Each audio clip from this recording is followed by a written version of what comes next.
Hello again, ladies, gentlemen, and miscellaneous Tumblr whatevers. I neither know nor care. Welcome to part 2 of the little exploration of Eorzea that I'm doing basically out of sheer boredom. I thought rather than just give you a tour, I'd see if I have any actual advice on how to play. So let me walk you through a few basic things. Starting, of course, with quest markers. You'll be seeing a lot of these for obvious reasons. This little gold symbol here, that's a side quest. You can pretty much ignore those. Do them if you want, they're good experience. Maybe some good money every now and then, occasional good items, but meh. Let's see. That red icon there, that means I can't do that quest yet. It's as simple as that. If it's red, you can't do it. In this case, because I'm not high enough level yet. That's actually the quest to unlock the dancer job. I need to be 60 before I can do that. So, if it's like that but blue, if it's blue with the little plus sign on it, then 1, it means it's actually available, and 2, it means it unlocks something. Whether that's a new dungeon, a new job, it could be anything, but it adds more content to the game. So, look out for those wherever possible. If you see either in the top left corner of the screen or the little green icon on your right-hand side, those are the icons for your main story quests with those sort of flames around them. The green tick on the right-hand side means that I'm ready to turn that quest in. It doesn't usually look like that. But if it's got the flames around it, that is a critical quest. You must do those for progression. So that's how that works. A bit of advice when it comes to jobs and their various, well, roles, essentially. Now, as I was talking about in part 1, you've got the holy trinity of the tank, the DPS, and the healer. Now, generally speaking, in most dungeons you will have 2 DPS, 1 tank, and 1 healer. Right? Now, you might need to be told this, because frankly even I did. The tank sets the pace. Because they are in charge of managing aggression, they are pretty much entirely the guys saying what's what. They are essentially the team leaders. So, just teleport to Horizon so I'm out of everyone's way. The tank's job is to charge headfirst. They use their special skills like for a paladin, for example, you have a move called Flash, which is an area of effect, AoE for short. For the love of God, learn your acronyms if you're going to play games like this.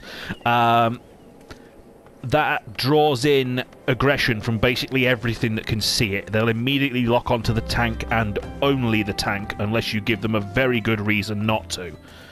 So, how that works, the tank will charge in, draw the aggro, and while they're beating the shit out of the tank, the healer will continually heal the tank so that they're not getting anywhere with that project. And us 2 DPS guys will just basically slip round the back and stab them up the arse with a spear. That's how that works. That is the holy trinity of MMO design. So know where specifically you fall on that spectrum. And there's a very easy way of doing it. If every job has a symbol assigned to it. Let's see if I can find them, actually. I'll show you.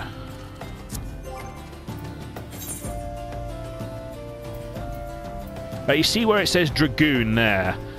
Normally there's a colour coding to these symbols. It will show up when you're in a dungeon, which is the only time this is relevant. Okay, if it's red, you are a DPS guy. You are to stay out of the way until the tank draws aggro, then just kill everything that the tank has already got the attention of in the most expedient means available. So you have to learn your rotations, you have to learn your buffs and stuff like that. Learn how to play your particular job well, and then just go to town on everything. DPS is by far the simplest of the three. Healers, again, they hang back.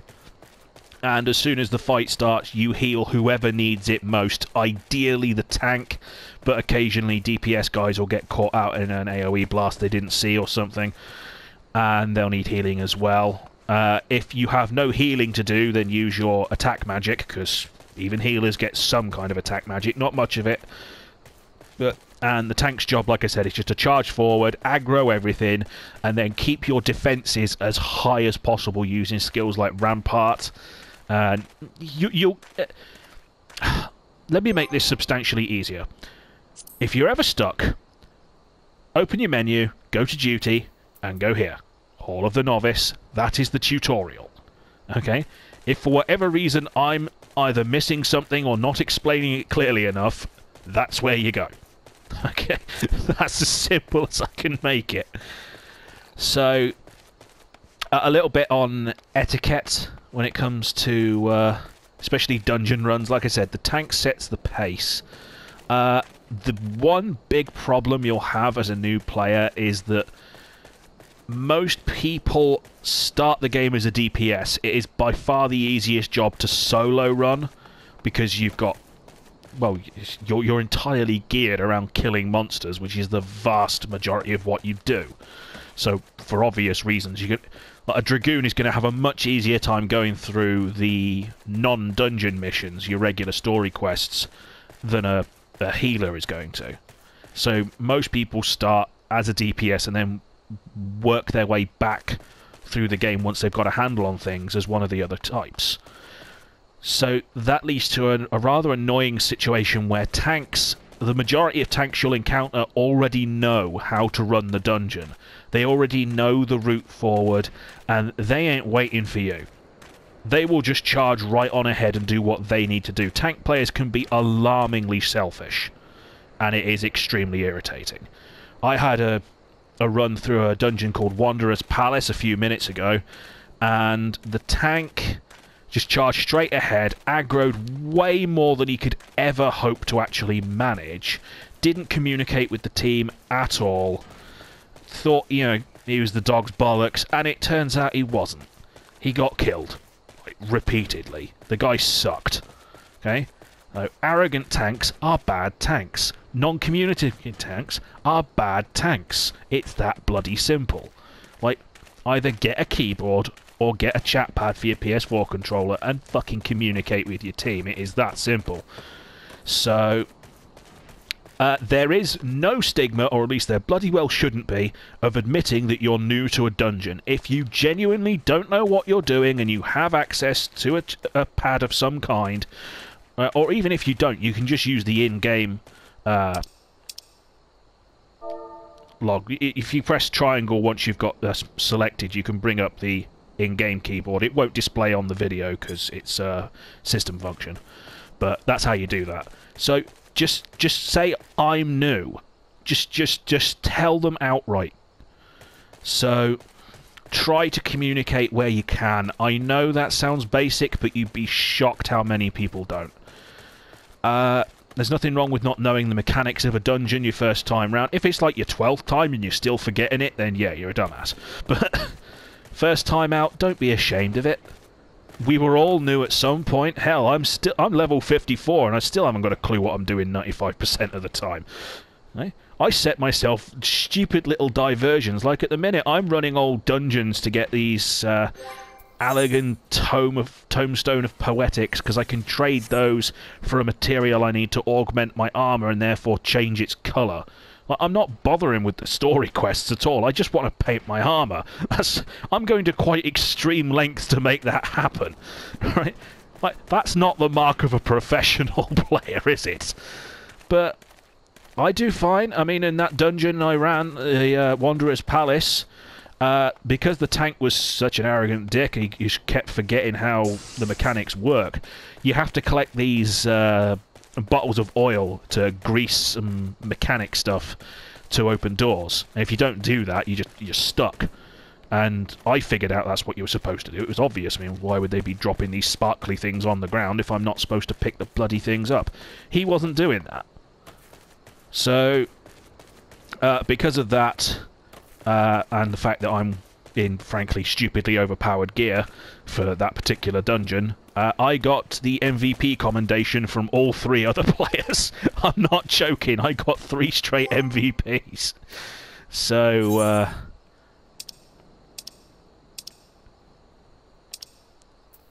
let's see, I can't even remember how you check that. It's in here somewhere. But, yeah, I'm not doing too bad. See, it's under character. See, profile, reputation, there we go. Commendations received 12. That's not too bad. The majority of people, when you exit a dungeon, you get to vote on who was the MVP. Like, you give them a commendation if you feel they did particularly well. The problem is, like I said, a lot of dungeons are people replaying them for like the 2nd, 3rd, 900th time. So, if they're not going to wait around for the commendation, they don't give out props. They just get in, get out, do what they need to do. They don't give a fuck about you. So, like, they're the antisocial ones, and it's a bit annoying. But not everyone's like that. It's just the occasional people in dungeons. That's what you get for pairing up with randoms, unfortunately. So there is a way around that, of course. Grab a bunch of friends and form your own party, which is perfectly doable if you're not like me and actually have friends. Now I've depressed myself. But let's see, a few more extra little tips. There are things called job quests. You would be genuinely stunned how many people ignore them, and it is by far the dumbest thing you can do in the universe. So, your job, basically, you have 2 things. You've got your class, like, for example, my class is Lancer, but that upgrades at level 30 into the job Dragoon, which is what I am now. I'm a Dragoon. Like, you maintain your level and you maintain your a few skills from when you were a Lancer, but it sort of evolves it to the next stage. So, like, you remember in the original Final Fantasy when you present the rat tail to Bahamut, it just upgrades your characters into much better versions of themselves? That's essentially that.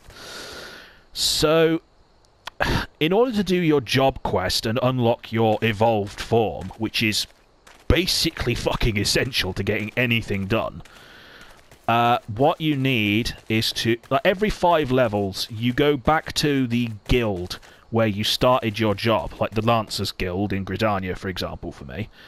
And every 5 levels, it'll unlock a new quest. You do those quests, and normally it'll teach you some new move or get you some cool gear. And when you get to level 30, that particular quest will be your job quest. That unlocks your Soul Stone and helps you evolve. Do not ignore this. Okay? Like, there's one lad on the Facebook page for Final Fantasy XIV. I was trying to help him figure this out. It turns out he actually had done all of the job quests and then hadn't bothered to equip his Soul Crystal. So he was running around as a level 47 archer instead of evolving it into a bard, and he was just making things difficult for himself. It's a rookie mistake. It's understandable. It's just... God, it felt so stupid seeing the resolution of that. It's like, it's one of those things that's so easily missed, and yet it has such catastrophic repercussions. So, bear that in mind. With regards to crafting classes and gathering classes, how can I put this? Like, there's quite a wide variety of them.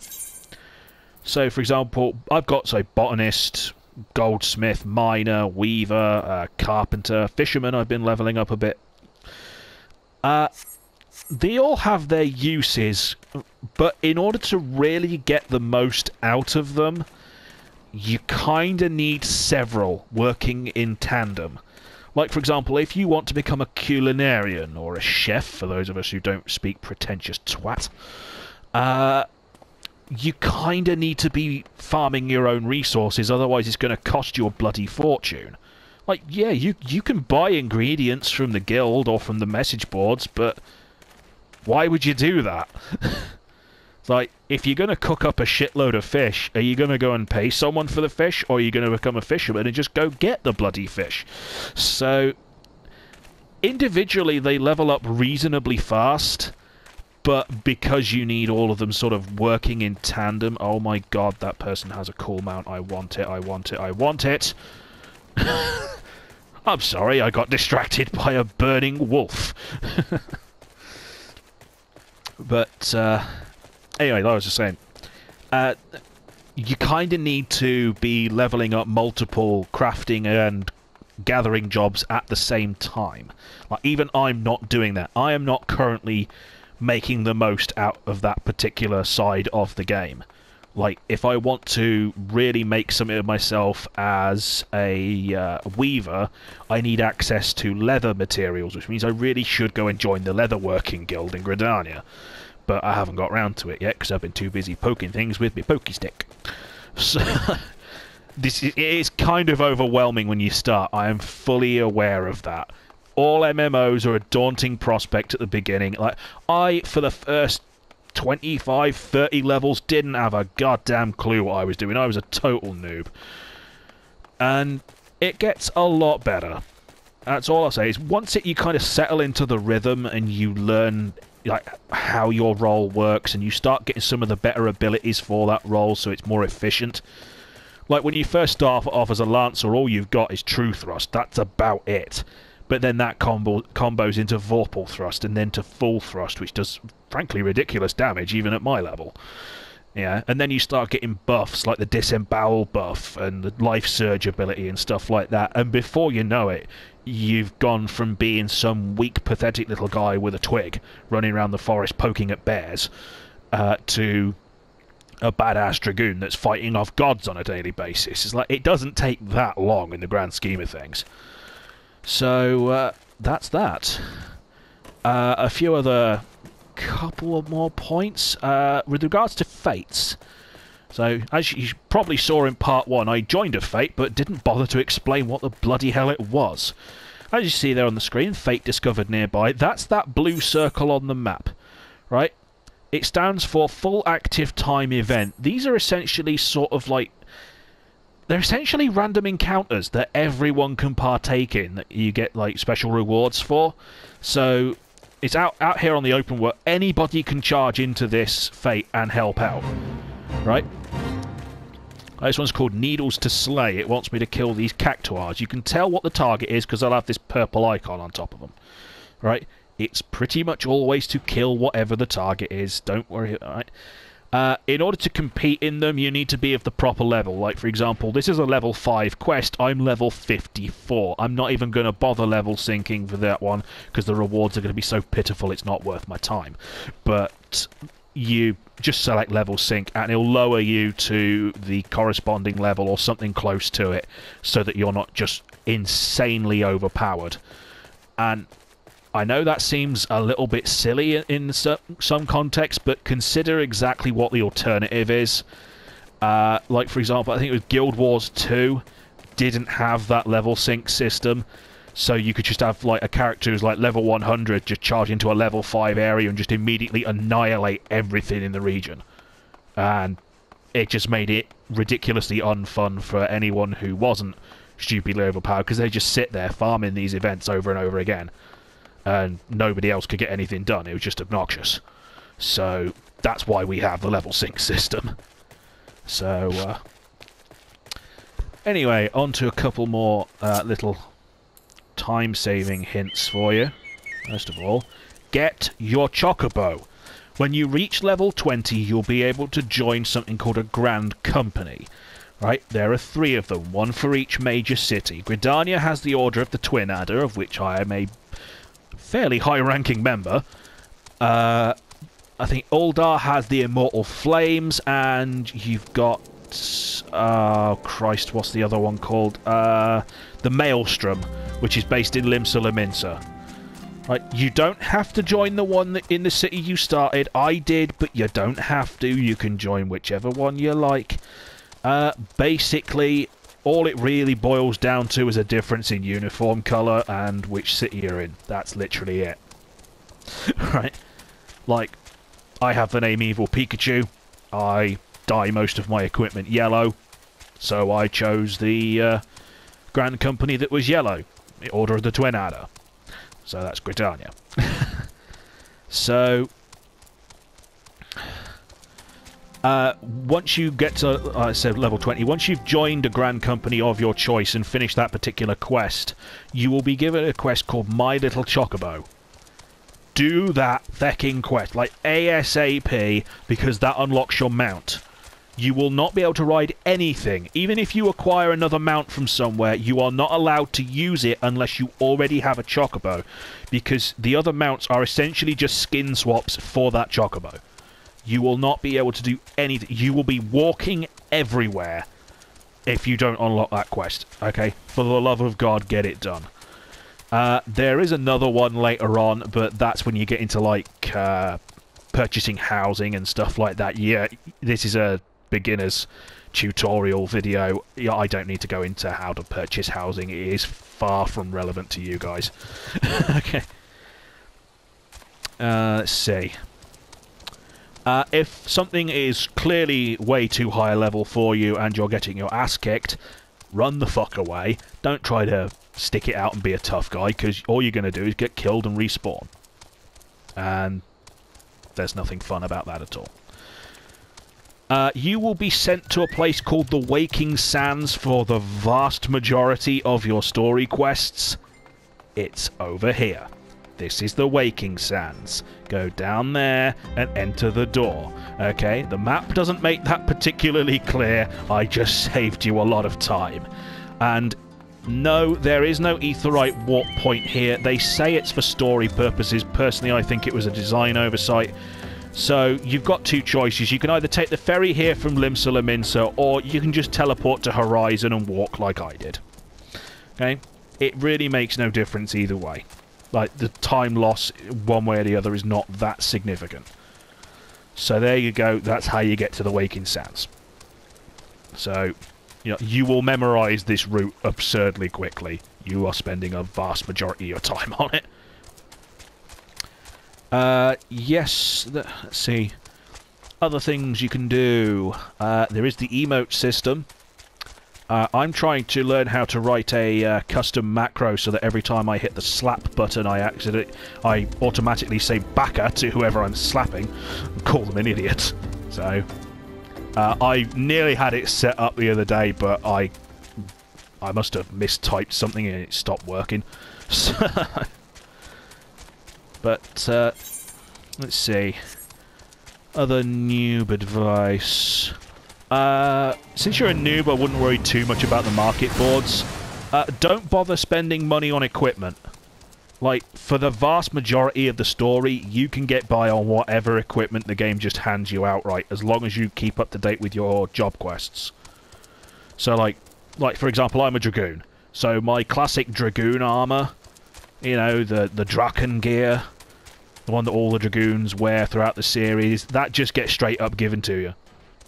Around level 45. Same with some, like, a decent spear or two. So, as I said, as long as you're keeping up to date with your job quests, you should probably never have to spend a lot of money on gear unless you're, like, leveling an alt class or something. So, that's about it, to be honest with you. Like I said in the previous video, minions are completely optional and cosmetic and serve zero actual in-game purpose whatsoever, but they are cute as buttons, so if you want one, go get one. You can get something called a Kuma Inu from the achievement guy. In fact, you know, I'll show you my minions. See, I've got the Wayward Hatchling, the Cherry Bomb, the Lava Thing. I've got the little baby deer, a Koel kitten, you get that from a side quest. The Sproutling, I honestly can't remember where the hell I got that from. Same with the Dodo. You get a wolf puppy. He's quite adorable. Buffalo Calf, Dust Bunny. That's the Gaelic kitten that Freya bought. There's a Kuma Inu, which, little fire puppy, he's quite cute. Midgard Sawma you actually get as part of the main story. You will get this by default, but only once you get to about level 50-something. So, don't go putting your hopes on that for any time soon. A fair number of these you can buy from the market boards, but be warned, they tend to command wildly varying prices. Some of them are 20 grand, some of them are 40 million gil. I'm not kidding. I have seen them sell for, frankly, outrageous sums of money. Like, it is genuinely disgusting. So,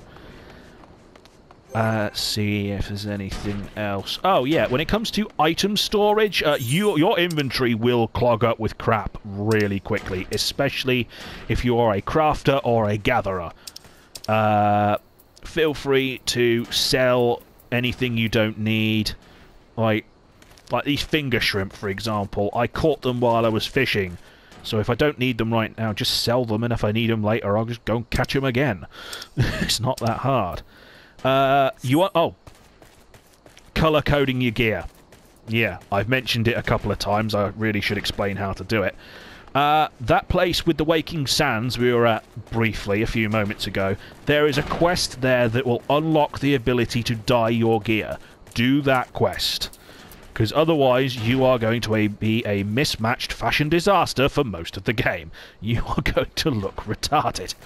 So, unless you like walking around as some poorly made gay pride rainbow flag, I mean, if that's the look you're going for, go nuts. But personally, I prefer to look at least a little stylish. So once you've got a piece that you can actually dye... I can't dye any of these Ironworks pieces because they're not augmented except for the chest. So you can do that as a sub-command. Just go to dye. And as long as you've got the right colouring for it, go nuts.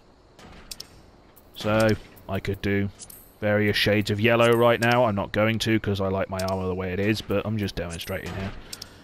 So this one on the side is your rare... I really wouldn't mind getting hold of some pearl white dye, but that is insanely expensive on the boards. There is a way to make dye, but I actually don't know. I've got some of the pigment I need to make it, but I don't know what to do with it. I think it's an alchemist skill. So I just buy it off the market boards. So, to sell things on the market boards, by the way, you need a retainer. You will be given one for free. I think that's only if you are done with the free trial, though. I think you need to be an actual paying member of the community to unlock this.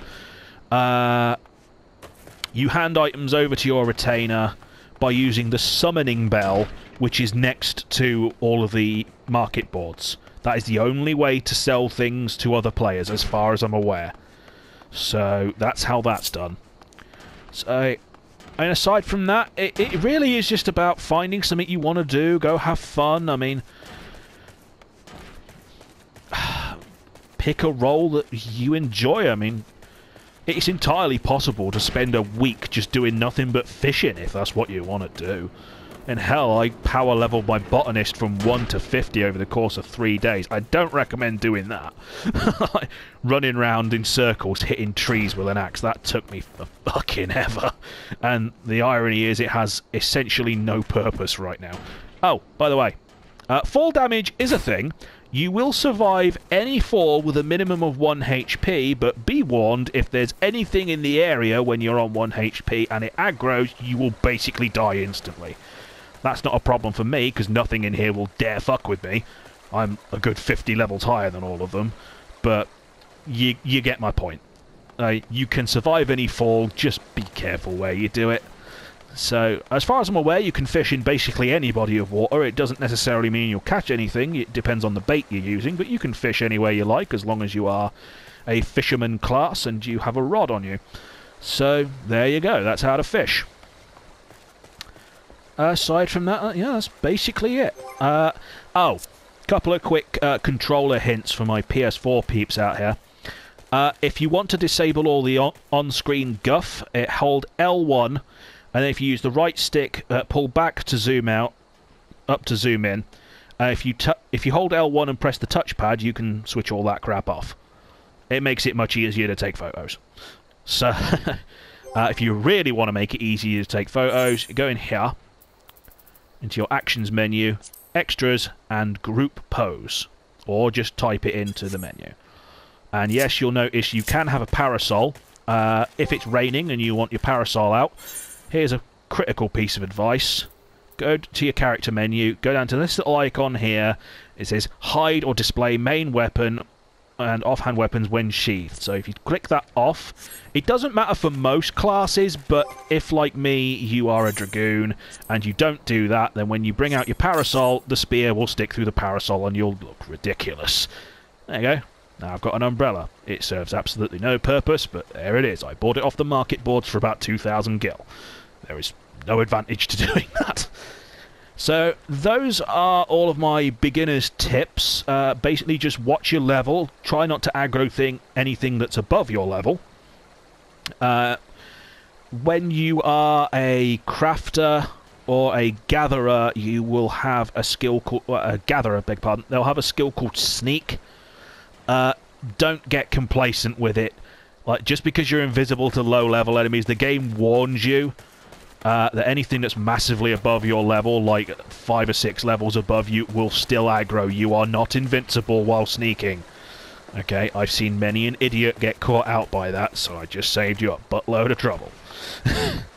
Aside from that, go nuts, have fun, do whatever quest you feel like, do whatever lifestyle you feel like. I mean, shit, I'm probably going to sit here and fish. So, why not? So, those are my beginner's tips. If I think of anything else, I will do a part 3, but for now, it turns out I don't have as much wisdom as I thought, so I'm going to cut this short. So, with that in mind, lovely talking to you again. Hope it was helpful, and I will see you all in the hypothetical part 3.